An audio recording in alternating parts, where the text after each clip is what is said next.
Today we are going to start another chapter, that is chapter number 21, diversity. So basically this is our first chapter for civics.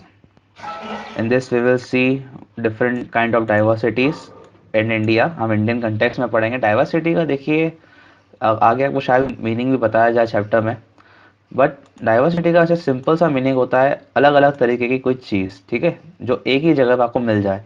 जैसे for example आप मान लीजिए, इसका एक example मैं अगर आपको दूं तो मान लीजिए आपकी एक प्लेट है खाना खाने की, ठीक है। मैं पूरा अच्छी ड्राइंग नहीं कर पाऊंगा because as you know mouse से थोड़ा करना मुश्किल डिफिकल्ट है। सो आप मान लीजिए आपकी एक थाली है, प्लेट की, उसमें आपने मान लीजिए कुछ साउथ इंडियन खा रहे हैं आप, और उसी थाली में आपने पराठे भी रख लिए, जो कि आप बोल सकते हैं पंजाबी फूड हो गया। आपने चटनियाँ भी रख ली, आपने दाल बाटी भी रख ली, राजस्थानी फूड, मारवाड़ी, मतलब थोड़ा हमने क्या कर दिया, अलग अलग तरह के खाना एक ही थाली में रख दिया। सो इसको आप बोल सकते हैं डाइवर्सिटी ऑफ फूड, ठीक है। आपकी जो प्लेट है उसमें डाइवर्सिटी है फूड की। वैसे ही अगर डाइवर्सिटी की अगर हम बात करें इंडियन कंटेक्स्ट में, तो इंडिया में डाइवर्सिटी काफ़ी चीज़ों में, अगर हम फूड की बात करें जैसे आपने एग्जांपल में देखा, और हम बात करें इंडिया में तो कल्चर की, कल्चर में आपका आ जाता है जैसे कि आपके क्लोथिंग, ठीक है, कपड़े पहनने के तरीके। क्योंकि इंडिया में अलग अलग स्टेट में आप देख सकते हैं अलग अलग तरह के कपड़े, जो आपके रीजनल कपड़े होते हैं वो। क्लोथिंग के अलावा आप बोल सकते हैं डांसिंग। सबसे मेन चीज़ डाइवर्सिटी में आप देखते हो डाइवर्सिटी ऑफ लैंग्वेजेस। अलग अलग तरह की लैंग्वेजेस हैं, उनको लिखने के तरीके, बोलने के तरीके, हिंदी बोलने के ही काफ़ी तरीके हैं, आप देख सकते हैं। आप खुद देख सकते हैं भोपाली जो भाषा है वो थोड़ी अलग है, इंदौरी भाषा थोड़ी अलग है। वही हिंदी आप शायद किसी और राज्य में जाके किसी और स्टेट में सुनेंगे, एमपी या बिहार में, तो अलग दिखेगी। So let us start this chapter now. तो बेसिक इंट्रोडक्शन चैप्टर का यही रहेगा। India as a country having the largest democracy, ठीक है, India is the largest democracy. सबसे ज़्यादा किसी कंट्री में अगर लोग वोट देते हैं, ठीक है, वोट देके गवर्नमेंट सिलेक्ट करते हैं, तो इंडिया ही है। And one of the oldest civilization in the world. हम लोगों ने हिस्ट्री में अगर पढ़ा हो 6th क्लास में, इंडस वैली सिविलाइजेशन जो थी इंडिया की, it is one of the oldest civilizations. Majority of the Indians live in villages and their main occupation, unlike the city dwellers who have a modern standard of living and work in large industries. तो ज़्यादातर India जो है कहाँ रहता है, villages में रहता है। Around 60% Indians today also live in villages. तो इंडियन विलेजेस का काफ़ी हाथ है इंडियंस में। और अनलाइक मेन ऑक्यूपेशन, ज़्यादा उनका जो मेन काम है वो एग्रीकल्चर ही है, ठीक है। जबकि लोग जो सिटीज़ में रहते हैं, अर्बन एरियाज में रहते हैं, उनका जो लिविंग स्टाइल, लिविंग वर्क रहता है, काफ़ी अलग रहता है। India is a land of diverse culture, religion and communities, जो हमने बात करी। Now what is diversity? So India has been a land where people from different part of the world have come and stayed. काफ़ी अलग अलग part है। देखिए India की हिस्ट्री में अगर आप पढ़ें तो इंडिया की हिस्ट्री कुछ इस तरीके की है। पहले जो हिंदूज जो इंडिया में रहने वाले थे उन्होंने राज किया, फिर बाद में जो है आर्यंस आए यूरोप से, आर्यंस आने के बाद वो इंडिया में बसे। फिर बाद में जो है आपके कोई बुद्ध धर्म के लोग बाहर से आ रहे हैं, फिर बाद में मुस्लिम्स आए, बाद में यूरोपियंस आए ब्रिटिश के रूप में। तो इंडिया में इतने सारे लोग अलग अलग जगह से आते रहे, तो इंडिया क्या हो गया, बहुत डाइवर्स हो गया। जब इतने सारे तरीके के लोग एक ही जगह रहने आते रहते चले गए और यहाँ आके बसते चले गए, तो वो अपना कल्चर लेके आएंगे, अपने अलग अलग खाने के तरीके लेके आएंगे, अपने कपड़े पहनने के तरीके लेके आएंगे। सब अपना अपना लेकर आएंगे वो लोग। They all have their imprints. वही इम्प्रिंट का मतलब वही होता है, ठीक है, जो आप कैरी करते हैं अपने साथ, अपनी कल्चर, अपनी लैंग्वेज, अपने खाने का स्टाइल, अपने पीने का style, which is reflected in our tradition and culture. देखिए सबका कल्चर ट्रेडिशंस भी जो है, आज हम लोग भले साथ रहते हैं पर कहीं ना कहीं अलग है। अगर आपके कोई फ्रेंड्स हैं, आप किसी मुस्लिम के यहाँ जाइए, आपको खाने में टेस्ट जो आपके यहाँ किसी हिंदू के यहाँ या किसी सिख के यहाँ होगा, अलग होगा, ठीक है। सब लोग अपना अपने ट्रेडिशंस, अपना अपना एक इम्प्रिंट कैरी करते हैं। Historical buildings and monuments are perfect example of our glorious past, which symbolize a perfect blend of culture and art, ठीक है। तो हमारा जो इंडिया की हिस्टोरिकल बिल्डिंग्स हैं और मॉन्यूमेंट्स हैं वो दर्शाती हैं हमारा जो ग्लोरियस पास्ट रहा है। जब हिंदूज ने राज किया, हिंदूज ने बहुत बड़े बड़े टेम्पल्स बनवाए, ठीक है, दे क्रिएटेड वेरियस टेम्पल्स। अगर आप साउथ इंडिया जाएंगे तो आप देखेंगे वाकई बहुत ही अमेजिंग टेम्पल्स हैं इंडिया में। देन अगर आप जो मुस्लिम लोगों ने जहाँ पे रूल किया है, जैसे आप दिल्ली की बात करें, दिल्ली में there are so many mosque, big big mosque available. Jama Masjid आपके भोपाल में भी जो है, जो जो भी नाम है भोपाल की मस्जिद है, तारुल मस्जिद, वो भी काफ़ी बड़ी है। सो सब एग्जाम्पल है, सब दर्शाते हैं कि कितना अच्छी हमारे जो हिस्ट्री रही है।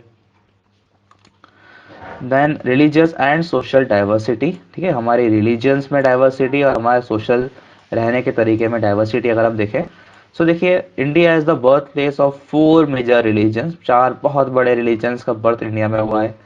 जैसे अगर आप देखें हिंदुइज्म, हिंदुइज्म तो वैसे एक पर्टिकुलर जगह तो किसी को नहीं पता, पर ये बोलते हैं कि हाँ इंडस वैली सिविलाइजेशन में लॉर्ड शिवा को जो है पूजा जाता था उस समय पर, और वहीं से हिंदुइज्म की जो स्थापना हुई है। काफ़ी सबसे पुराना धर्म है दुनिया का हिंदुइज्म। इस्लाम की अगर हम बात करें तो इस्लाम भी जो है कहीं ना कहीं आप बोल सकते हैं इंडिया में जन्म तो नहीं लिया वैसे इसने, क्योंकि इसकी जो बर्थ प्लेस है आपकी वो आती है जेरूसलम आती है जहाँ, और आपकी जो है मक्का मदीना आता है जहाँ पर इसका जन्म हुआ। सिखिज्म जो अब पाकिस्तान में चला गया एरिया, ठीक है, सिखिज्म का जो बर्थ है वो पाकिस्तान में हुआ है आपका। बुद्धिज्म, बुद्धिज्म तो इंडिया में ही हुआ है, यस, ठीक है, जो लॉर्ड बुद्धा थे जन्म नेपाल में लिया उन्होंने, पर पूरी शिक्षा जो है वहाँ पे बोध गया सारा वहीं पे लिए, सारनाथ में। एंड क्रिश्चियनिटी, ठीक है, क्रिश्चियनिटी का भी जो है यहाँ पर रहा है, काफ़ी दबाव रहा है। क्रिश्चियनिटी का बर्थ जैसे जेरूसलम में हुआ है जो कि आज इसराइल में है। Being the prominent ones, every religion has its own festivals, हर रिलीजन का अपना एक फेस्टिवल है, अपने तरीके हैं फेस्टिवल्स मनाने के, which are celebrated with much enthusiasm. Some of them are Holi, Christmas, Pongal, Baisakhi, Eid ul Fitr and Durga Puja.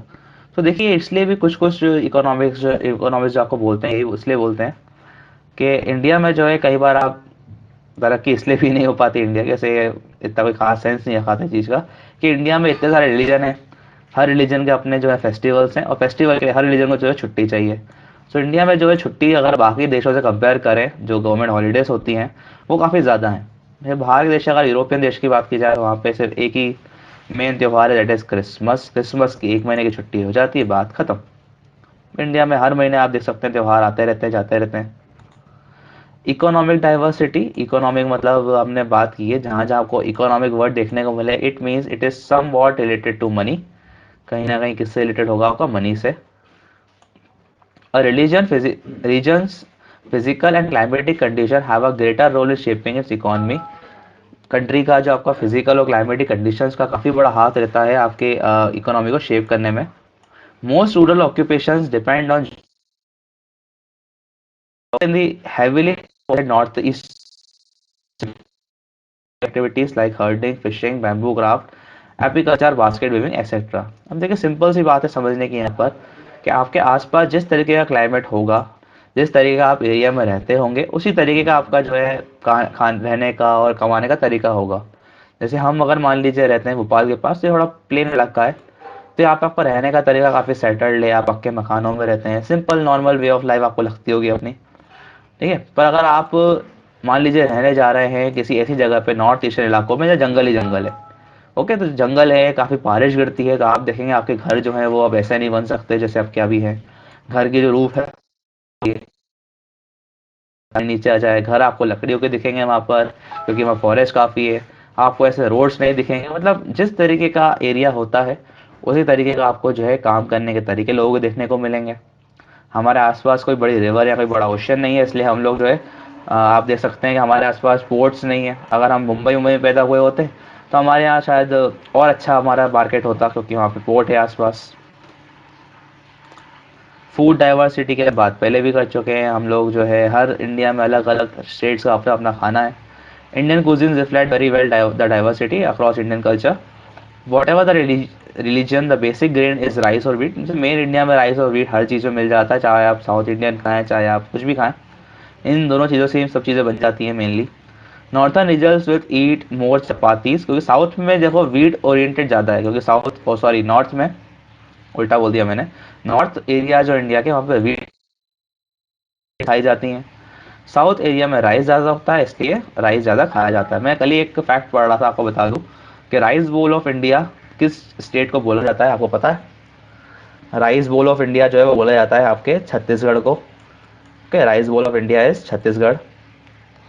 Ones will eat more of rice. Spices used to enhance the flavor of food are an integral components of Indian cuisines। चलिए आगे देखते हैं।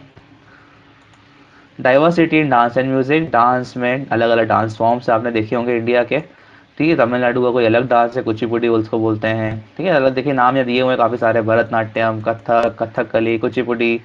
Music में भी काफ़ी diversity है, अगर आप साउथ इंडिया का म्यूजिक सुनेंगे तो काफ़ी अलग लगेगा आपको, काफ़ी स्लो चलता है या काफ़ी तेज़ चलता है, जैसा आप समझें, ठीक है। तो म्यूज़िक की भी काफ़ी डाइवर्सिटी है। The lyrics of Surdas, Tulsidas, and mostly particularly Kabir and Mirabai continue to be popular even today. Unity in diversity. बाद भी देश में जब इतनी अलग अलग आप देख सकते हैं, अलग अलग तरीके, अलग अलग कलर के अलग मोती एक कला में पिरोए हुए हैं, क्यों इंडिया में जो है अलग इतनी लड़ाइयाँ नहीं होती, सब अलग अलग तरह के देखने वाले रहने वाले लोग रहते हैं, फिर भी एक साथ कैसे रह लेते हैं? ठीक है, इस टॉपिक को हम बोलते हैं यूनिटी इन डाइवर्सिटी, कि इतना अलग होने के बाद भी, इतना अलग अलग तरीके से रहने के बाद भी हम में जो यूनिटी है। आप देखिए, अगर आप आज से थोड़ा 1000 किलोमीटर ट्रैवल ही कर जाएं अपनी कंट्री में, आप चले जाएं चेन्नई, तो चेन्नई में आप जाएंगे, आपको वहाँ की लैंग्वेज समझ में ही नहीं आएगी। आप थोड़ा ही दूर चले जाएं, आप महाराष्ट्र चले जाएं, मराठी कोई बोलेगा तो आपको शायद समझ में आती हो तो आती होगी, नहीं तो नहीं आएगी। ठीक है, तो इतना चेंज होने के बाद भी अगर हम सामने वाले की भाषा समझ नहीं पा रहे और हमारे देश का आदमी है, इतनी डाइवर्सिटी होने के बाद भी how we are united. Fusion of cultures, religion and languages of the people belong to different caste and communities has and consistence despite foreign invasions. तो देखिए, कई सारे कास्ट और कम्युनिटीज अलग अलग हैं, काफी सारे इन्वेजन्स हुए। देखिए, हमारा जो हिस्ट्री भी इस तरीके की रही है कि हम लोग सब बटे हुए थे पहले से ही, क्या क्योंकि ब्रिटिश रूल्स ने हमको जो है एक कर दिया। बोला जाता है कि ब्रिटिश रूल जो है वो इंडिया को जो है एक कर गया। अगर ब्रिटिश नहीं आया होता इंडिया में तो हम आज भी किसी और राजा के अंदर यहाँ अलग अलग जो है पूरा इंडिया बटा होता अलग अलग चीज़ों में। ठीक है, ब्रिटिश रूल्स में क्या हुआ, जितनी अलग अलग डाइवर्सिटीज जो थी इंडिया की, मराठी लोग, राजपूत, ब्रिटिश लोगों ने सबको एक बराबर हैंडल किया। ब्रिटिश लोगों ने हर एरिया को जीत कर उसको एक तरीके से रूल किया। तो बाद में ब्रिटिश छोड़ के गए, तब उनके पास ऑप्शन नहीं था अलग अलग होने का वापस से, तो इस तरीके से इंडिया जो एक हो गया। द स्पिरिट ऑफ नेशनलिज्म, ठीक है, देश प्रेम, rose within us like a fire and we are revolted against the British rule. ठीक है, इसीलिए हमने क्या किया, फिर ब्रिटिश को जब हटाया अपने ऊपर से अपने रूल से, तो उन लोगों ने जो है पूरे एरिया को एक कर रखा था। तो हमारे पास और कोई ऑप्शन नहीं था, तो हम लोग जो है एक होगा, एक होगी करने के बाद भी। ग्लोबलाइजेशन, ग्लोबलाइजेशन का मतलब होता है कि आज जो है आपका पूरा वर्ल्ड ही एक विलेज हो चुका है। ठीक है, मतलब वर्ल्ड जो है काफ़ी क्लोज हो चुका है पहले के ज़माने में। आज आपके पास, इसमें हम कहीं ना कहीं बात करें तो इंटरनेट का काफ़ी बड़ा रोल रहा है। इंटरनेट ने दुनिया को आप देखिए कितना छोटा कर दिया है। The world is progressing at a rapid pace, which has enabled us to push apart from all the barriers and revolutionize our ideology of living. Globalization describes the process by which national and regional economics, society, cultures have become integral through the global network of trade, communications, immigration and transportation. सो पूरा जो दुनिया है आपकी एक हो चुकी है, economies जो है देश की एक दूसरे से ट्रेड काफ़ी बढ़ चुका है, डिपेंडेंट हो गई काफ़ी एक दूसरे के ऊपर। जैसे अभी बात चलती भी है कि हम चाइना पे काफ़ी डिपेंडेंट है। देखिए, अगर आप देख लीजिए, एक साल के लिए भी चाइना कोई अपना सामान बेचना छोड़ दे इंडिया में, खुद देख लीजिए कि आपके आसपास से कितने सारे सामान गायब हो जाएंगे। अभी जिस लैपटॉप पे मैं काम कर रहा हूँ वो भी गायब हो जाएगा। ठीक है, तो आप समझ सकते हैं मैं क्या कहना चाह रहा हूँ। केरला की केस स्टडी दी है यहाँ पर। ओके, तो Kerala is a narrow strip of land situated on north western coast of India. आपने अगर मैप देखा हो इंडिया का, तो इंडिया के मैप पे यहाँ पर जो है आपको केरला को देखने को मिलता है, नॉर्थ साउथ वेस्टर्न में। It is sandwich between Western Ghats and Arabian Sea. तरफ पे जो आपके वेस्टर्न घाट्स आते हैं, इस तरफ आपको पता होगा अरेबियन सी है बीच यहाँ पर।